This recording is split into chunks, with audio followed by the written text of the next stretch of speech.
สบุญก็อดใจไวๆนะพี่น้องเลยเนาะอย่าว่าแต่สบุญเลยแต่แมงเกอร์ก็ยังสิอดใจไวๆเลยนี่สิป้อนน้ำแล้วเลย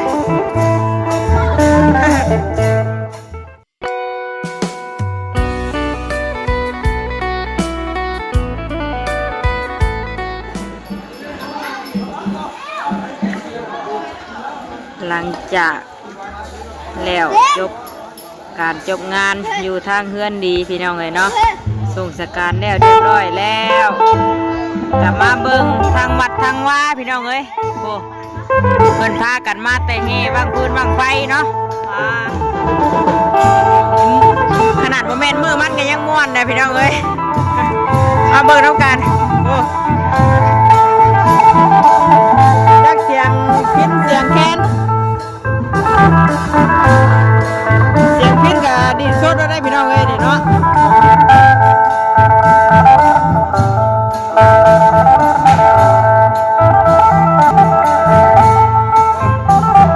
กับมือมันจะทำไรเนาะขนาดมันเป็นมือมันก็ยังม้วนขนาดนี้เลยป้าดูเลยมืออื่นคือชิม้วนกว่านี้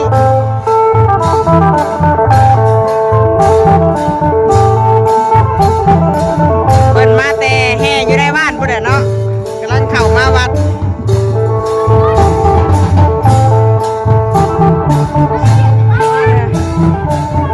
มาม่วนน้ำกันเด้อป้าดูเลย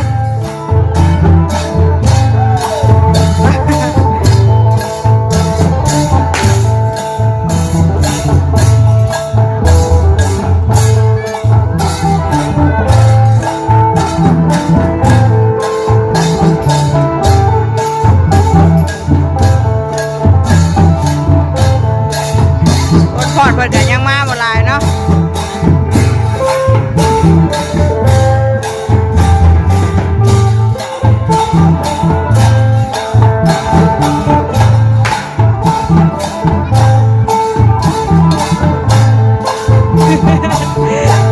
สวัสดีเจ้าบุญ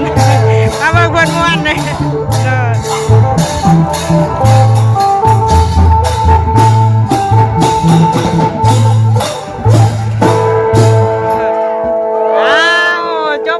พี่น้องเลยสามล้อแม่สาวบุญได้เนาะสิบวันเอง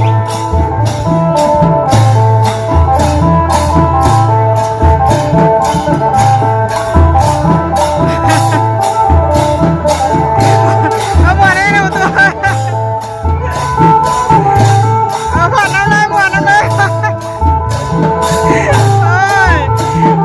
มือกล้องก็ย้อนไปน้ำเลยเนาะ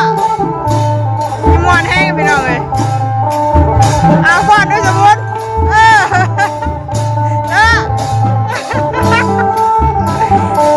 อดใจไวเลยเนาะมวนนะนี่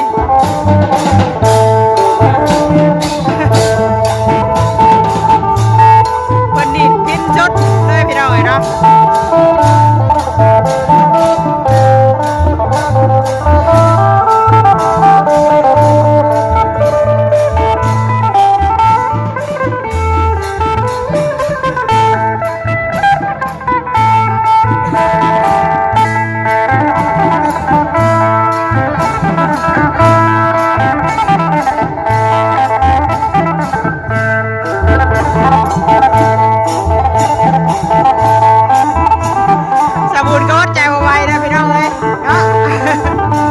อย่าว่าแต่สบุญเลยแต่แมงเกอร์ก็ยังสิอดใจไวๆเลยนี่สิป้อนน้ำแล้วเลย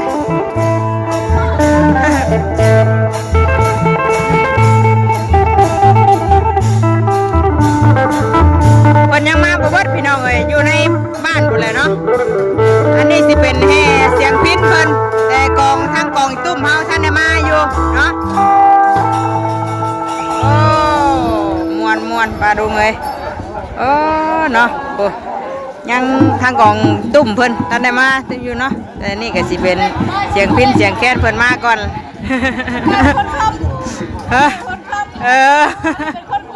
คนคุมบ่นี่ใช้ชาเล้งไปเลยเนาะทักแกนี่อันเฮ็ดชาเล้งนี่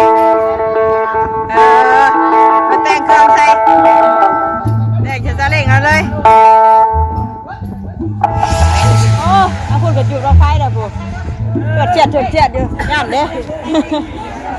มือนั่งขักกันเนาะมือมันนี่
มาชมบรรยากาศอยู่วัดอยู่ว่าพี่น้องเอ้ยมื้ออื่นก็สิเป็นมื้อบุญแล้วเนาะแต่มื้อนี้ก็คึกคืนในพี่น้องเอ้ยแม่ค้าเช้าขายเพิ่นก็มาหลายเนาะยังบ่ถึงมื้องานฮะเสียงแตกปังปิ้งอยู่ถ้าเบิ่งมื้ออื่นพี่น้องเอ้ยสิมีการจูดบังพื้นบังไฟเนาะแต่มื้อนี้ก็ยังมีการแห่อยู่โอ้เพิ่นก็ค้าขายมาเต็มอยู่ทางวัดทางวาพี่กะอยู่ข้างนอกพุ่นก็มีเนาะมื้อนี้ก็สิมาเป็นบางส่วนอีกบางส่วนก็สิมามื้ออื่นเนาะ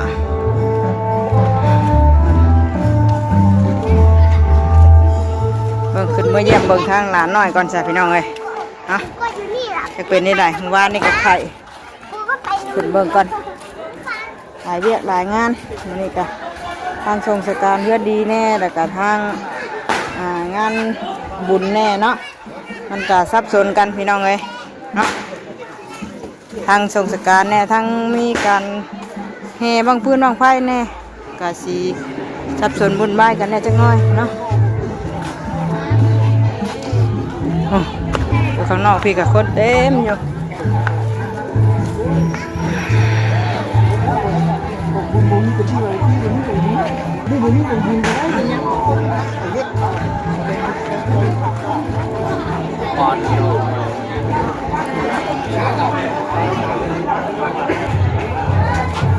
เมื่อเบิ่งลานก่อนพี่น้องเลย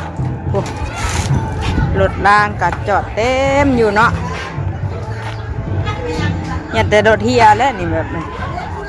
อะไรแบบนี้เพื่อนมาเตียงเพิ่นเพิ่งกะรถเต็มอยู่ไอ้ตาเพิ่นก็ขี่รถอยู่วัดพุ่นเมื่อกี้นี่คนหลายซับแม่น้ำเพิ่นก็มาเบิ่งลานก่อนเพื่อนบ่อุ้ยเป็ดกะเป็ดไข่พี่น้องเลยไข่อยู่ตีนรถผักเลยให้คนสิรักจับไปแล้วมาแดง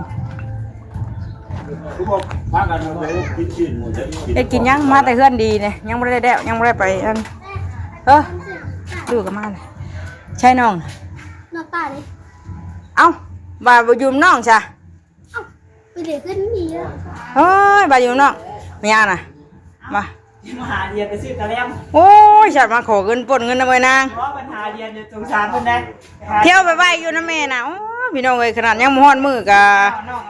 เที่ยวขอเงินไปใบจักมันยังมาย่ามมันนี่กันเนาะทั้งเสียค่าไฟแน่ประกันไฟแน่แล้วก็เดียนเอาเรือนางอันเพิ่นเอาบ่นี่เอาเดียนยังเอาคน เรียนหยังก็เอาตัวสิไปชื่อดีได้แม่สิไปชื่อให้ สบายดี โอ้ยดินเฮอแต่เบิ่งน้องนะยันรถดันล่างให้ดูไว้คนหลายซ้ำใช่มาเบิ่งทางสาวน้อยครับป้าลุงเลยนอนได้โอ้ยเป็นนี่ได้ว่าเมื่อเบิ่งก่อนว่าเบิ่งทางวัดทางว่าพุ่นเพิ่นม่วนเพิ่นซื่นกันสนั่นอยู่จักเสียงพินเสียงแคนม่วน ไฟบ่ แม่นเพิ่นแฮงไผก็มาเป็นส่วนหนึงเพราะว่าทางอันมีเพิ่นแบ่งออกเป็นซองเด้พวกเสียงพินเพิ่นก็ต่างหากเสียงโดยเสียงกองเสียงกองตุ้มอิหยังเพิ่นก็เขาอันทางแม่เฒ่าว่าเตียงนี่เด้เราเฮ็ดแต่งใส่ซาเล้งแล้วนะเราแต่งใส่3ล้อแล้วแม่เฒ่าพ่อเฒ่าว่าเตียงแล้วเรามี3ล้อแล้วนี่เราแต่งเครื่องใช้หันแล้วก็ดีดพินดีดชดเลยได้ม่วนช่ำสบุญจนอดใจบ่ได้เมื่อกี้นี้ป้อนใหญ่ๆอยู่เอาสบุญว่าม่วนนั่นล่ะว่ะคือสิม่วนแฮงอยู่พี่น้องเอ้ยคำไฟผู้ใดบ่ยากบ่ช้าเนาะยากว่าสิก็คือแมงเตอร์นี่ไปเคลื่อนดีก็ลูกดึกนึงน้องอยู่เมื่อกี้นี่ก็ไปนั่นก็ ไปทางไหนล่ะเมื่อกี้นี่ไปดิเอิ้น ไปดินแล้วขอนำเพิ่นลงหั่นแต่เมื่อยนำบ่ะเมื่อเยี่ยมเมืองหลานน่ะป้าใหญ่ก็นอนไข่อยู่พี่น้องเอ้ยเมื่อวานนี่ก็รักก็มาเคลื่อนดีแหละยังบ่ลงเยี่ยมเมืองเนาะ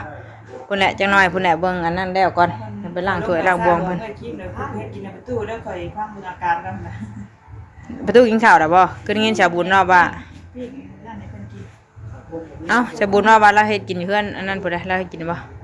แจ็คแม่ กินได้หมู่เพิ่นมาบ่ประตูก็มาพี่น้องเอ้ย ข่าวน้อยเดียวก็ให้ขี้ลูกเอาข่าวเพิ่นเอาอีก เอ้าน้ำเพื่อนเด้คือ1ไว้ซื่อเต็มติ๊บอยู่ค่อยพากันมาเฮือนดีเบิดพอยเตอร์เพิ่นก็มาเฮือนดีพี่น้องเอ้ยเพราะว่ามันใกล้กันเนาะพอยเตอร์เพิ่นก็ไปหาพื้นหาหยังช่วยเพิ่นหาก็มาย่อข้าวย่อน้ำช่วยเพิ่นนั่นแหละช่วงจัดการแล้วเรียบร้อยก็มื้ออื่นก็สิพากันม่วนกันซื่นแล้วแล้วแจกน้ำแจกนายแจกน้ำบงน้ำบานเนาะทางแม่น้องเชื่อเพิ่นก็ออกไปข้างนอกไปเตรียมอันสร้างของเพิ่นว่าสร้างน้ำบอกน้ำบานไว้เนาะมื้ออื่นก็ออกไปเอาแต่เช้ายังอยู่เพราะว่าพาไปตุ้ยไปหาหมอเลยเพิ่นน่ะจักได้ยินแล้วเว้าอยู่ข้อยก็ยังบ่ได้เบิ่งว่าเราเป็นหยังพาไปตุ้ยไปหาหมอแน่แล้วก็ไปอันสั่งของไว้แน่นะไปซื้อเครื่องซื้อหยังได้เตรียมไว้แล้วเนาะเพราะว่าเฮาต้องใส่หันนี่หลายอย่างอยู่น้ำในแหละพี่น้องมีน้ำเปล่าแน่มีพวกลิโดแน่แล้วก็มีอันนั้นน้ำหวานเนาะทางโรงทานแม่นเชื่อ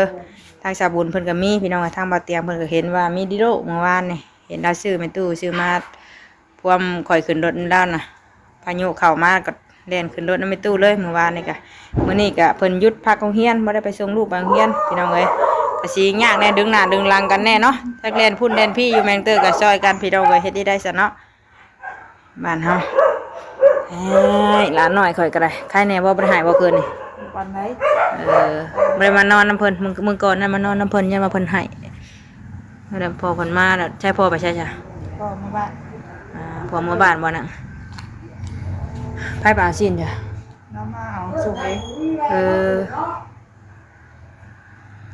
นอนได้ยันเพิ่นไข่ฮ้อนแน่มื้ออื่นนี่เนาะเตรียมพุ่นแหละลงไปเฮือนป้าพุ่นแหละมื้ออื่นนี่ เตรียมอู่แล้วแหละเตรียมอู่ลงไปนอนพุ่นเด้อเด้อลงไปนอนบ่เพิ่นจุดดวงไฟเด้เนาะตื่นเอาได้ก่อนนะ ไฟหน่อยได้ เสียงไฟน้อยนั่นก็แซ่บอยู่ย่านพี่น้องเอ้ยตื่นหัวใจสิวายน้ำบังไฟก็พอแล้วโอ้ยว่ะเสียงชวดเจียดอยู่ย่านได้ยากแล่นน้ำลูกแน่แล่นมาทางเฮือนดีเพิ่นแน่เมื่อกี้นี่กับปลาลุงเลยเนาะแม่นแล่นน้ำลูกผู้นี่แล่นลงไปเดี๋ยวเห็นเพิ่นนั่นดีดเสียงพิ้นเสียงแค้นก็เลยเปิดคลิปถ่ายคลิปให้ป้าให้ลุงเบิ่งเนาะมีการมวนการซื้อน้ำกันพี่น้องเอ้ยถึงสิมีงานเสาร์แน่ก็มีงานมวนงานซื้อเนาะป้าปูนกันไปสิแหละพี่น้องเอ้ยชีวิตคนเฮาเนาะมันเลือกเกิดบ่ได้มันเลือกเป็นบ่ได้เนาะสิฮอดสิกะการเกิดการเจ็บการเป็นการตายเลือกกันบ่ได้แหละก็มีผู้ตายก็ตายผู้ยั่งก็ม่วนเนาะเฮ็ดได้ซะมื้อไผมื้อมันเฮากะอยู่สิกะจักมื้อใดแหละพี่น้องเอ้ยอยู่ไปเรื่อยๆไปก็ได้ผมยังเป็นคนเนี่ยกะเฮ็ดดีเอาไว้ บ่ได้ชาตินี้ก็เพื่อชาติหน้านี่แหละชาตินี้คือสิเบิดเท่านี้แหละมันฮ้อนเนาะ อากาศร้อนพี่น้องเว้ย แดดลูกข้าวเยอะ แดดก็คือว่าแดดบ่ได้แดดปานใดหางมุกเท่านั่งอยู่เต็นน้ำบอลอันนั่นเข่าเพิ่นน่ะอ๋อนะร้อนเป็นไงมันอ้าวได้มันไอไฟเข้ามาแล้วก็ ฝนตกห้ามไฟจะ จังว่าได้ย่านฝนตกห้ำอยู่เด้อปลาลุงเลยจักสีที่ใดแล้วเนาะเสียงม่วนกับบ่ได้ม่วนช่ำจักฝนตกห้ำเลยแล้วแหละเบิ่งเจ้ากินข้าวเลย กินไหมเด้ กินมาแต่เพื่อนดีเพิ่นได้ข้าวเอาข่อยก็ได้ย่อข้าวเพิ่นแล้วก็พากันกินลาบกันแหละมีลาบมีแกงมีตำหุ่งพี่น้องเลยมีทางเพื่อนดีเพิ่นกันเนาะนี่เอาย่อก็กินกันเรือลายคนบ่ค่อยลายนะเพราะว่ามันหลายทางไปสิเด้ งานบุญแน่เนาะ มันจ่อกันเนี่ยพี่น้องเอ้ยมื้อนี้ผัดเป็นมือสีเพิ่งสีเทียนมือห่างหากาเกียมบัดทางนั่นผัดว่าทางเฮือนดีเนาะมันก็ซับซ้อนกันกับใกล้วัดแน่นะมันก็เลยสินวุ่นแน่มื้อนี้ก็ได้เอ้าอันนี้เดี๋ยวจักหน่อยสิลงเยียบเบิ่งป้าจ้ะเดินพุ่นเดินพี่เรายังนอนอยู่บ่เอาชักยาเลย มากินยา เนาะป่าใหญ่กับไข่ว่านี่พากันมาเพื่อนดีเบิดเสียงบางไฟจุดเจียดอยู่ย่านได้ข่อยนะลูกปันยังขี่รถทิพย์ ทางเนาะยังคงตัว ย่าน นั่นแหละค่ะ ข่าวแล้วบ่ข่าวได้เอากินนะที่ข่าวน้ำเพื่อนหมดลงหนึ่งไงอยู่ ไอ้ที่เราเคยมาหายแล้ว กุญแจน้ำรถหันเด้อกุญแจรถหันยันว่าจะลงเอาข่าวเลยสีข่าวกับเพิ่นบ่สีเนาะเพิ่นก็หยุดได้เพิ่นก็เพราะว่าเพื่อนพวกสีข่าวกับเพิ่นเฮ็ดบุญพี่น้องเอ้ยเพิ่นเฮ็ดกองบุญเนาะก็เลยเพิ่นบ่สีให้ซับบอกให้พ่อไอ้เตอร์ไปบ้านนี่เพิ่นบ่ได้เอาไปเมื่ออ่านเพื่อนแน่มาให้มา สีได้มื้อนั้นน่ะยังบ่ ยังสีไม่ใช่มื้อนั้นเราเอาไปขายข้าวได้มื้ออันนั้นน่ะว่า สีรักเสือ บ่ขายข้าว6 ศอกเบิดได้เด้ยังฮอดบุญครับเสียบกันไฟเมื่อกี้นี่ก็เอากับเสียค่าไฟพร้อมกันทอนแล้วก่อน2เฮือนเด้อนั่นเด้อบ่แม่น2เฮือนข่อยได้2เฮือนอัน2คนได้2คนเฮือนจ้า60เสียบกันไฟกับเฮือนละ30พี่น้องเอ้ยเนาะอันคนละ30หั่นนะคนหนึงเสียชีวิตคนหนึงแหละเก็บประกันไฟให้กันคนละ30อันนี้2คนกับคนก่อนนั้นก็ยังบ่ได้เสียเจ้าเงินให้160,000แล้วเก้าก็เสียให้เพิ่นบัดนี้บ่มีเงินเลยว่าลงเลยบ่ทันนี้อ้ายเอ้ยทำสิให้ก็ให้นี่น่ะบ่ทันนี้เงินน่ะเงินขายข้าวมันนั้นบ่ทันนี้จะเก็บได้ใดว่าลาวเพิ่นกันพี่น้องสบายดีจักสิเอาได้เฮ็ดได้ใดแล้วจักสิยืมไผก็ให้ยืมเด้อมีเงินซื้อให้หลานกินแหละหลานก็เที่ยวไปอยู่มื้อนี้ก็ขอยืมนำมื้อนี้แหละมาขอเงินนำสานางเพิ่นไปซื้อกระแลมมื้อกี้นี่ก็เที่ยวแต่หาเมื่อยแล้วค่อยก็จกเสียค่าไฟแน่จกมันให้ลูกแน่แล้วก็มันไว้อยู่เลยเจ้าขนาดยังแม่นมือมันก็ว่ากินข้าวเลย สมือมันเนี่ย กินแล้วบ่ข้าว กินแล้ว กินอยู่พุ่นได้ค่อยก็ได้เพิ่นดีพุ่นแหละป้าว่าไข่ยังบ่ลงเมืองนะมาแต่เช้าพุ่นก็ยังบ่ต้องไป ชื่อที่น้ำหอดก็คือออกมา ทำมาเลย ตัวออกมา จังแล้วเพิ่นบ่เตรียมเพิ่นก็ยังอยู่ในงานหั่นนั้นเพิ่นก็ยังบ่ได้เมื่ออย่ามาไปแห่บ่คุยน้องไฟกะยังบ่ได้แห่ทำจักใจตาไปเอิ้นเอาลูกก่อนสิไปได้บ่อยากได้สิไปฉันพี่น้องเอ้ยเนาะแม่งเตอร์ก็จบคลิปก่อนไปเบิ่งไอ้ตาเพิ่นก่อนยันรถยันล่างเพราะว่ารถล่างหลายมีรถใหญ่มีคนหลายก็ยันรถล้มรถตามเพิ่นขี่รถถีบไปซับประตูกินข้าวเลยติไปเยี่ยมเบิ่งหลานน้อยกับหลานน้อยก็นอนป้าซับ นอนน่ะตื่นๆนั่นเด้ ป้าก็ไข่บัดนี้อ้าวมื้ออื่นสิเช้าทันอยู่บ่ไปแจกน้ำซอยนี่ ไปแจกน้ำบ่มีผู้แจกน้ำซอยเด้อเนาะแจกน้ำแจกน้ำหวานซอยเด้อมีแต่ผู้เป็นไข่เป็นดาวเมื่อวานนี่ยังมาเฮือนดีน้ำกันอยู่ฮะไผ ฟังเบิ่งพุ่นล่ะอย่าไปกลุ่มเพื่อนเขามาไว้ในสิไปให้มาเล่าเอาละ เราให้หมักม่วนยังให้เรามาเอาหลานเนาะแล้วได้เราก็ เ เราก็บอกอยู่มันสิมาเอาให้เราของนั่นก็เรียนเต็มที่แล้วว่าบ้านเพิ่นหาสิพามาอย่างนี้ ไปฉันพี่น้องเลยว่าลายยายห้างเด้อเนาะจบคลิปไปเพียงสำนี้ก่อนฝากเป็นกำลังใจให้แม่น้องเตอร์คือเก่าเนาะมื้ออื่นก็ท่าเบิ่งท่าส้มน้ำกันบรรยากาศบุญใหญ่บุญบังไฟสิเป็นแนวใดเดี๋ยวสิถ่ายบรรยากาศให้พี่ให้น้องเบิ่งอีกเทื่อนึงเนาะดุนท่าส้มน้ำกันว่าสิม่วนสิซื่นซำใดมื้อนี้ก็แค่น้ำยิบน้ำย่อยมันก็ยังซ้ำนี่แหละพี่น้องเอ้ย เนาะเพิ่นว่าสบู่เฮ็ดเมื่อกี้นี่ม่วนคักเนาะโอเคสาปาดงเนาะคลิปนี้ก็ลาพี่ลาน้องไปเพียงสำนี้ก่อนเด้อสบายดีเนาะไปพบกันอีกคลิปหน้าฝากเบิ่งโฆษณาให้เด้อป้าดงไปแล้วสบายดีเด้อเนาะ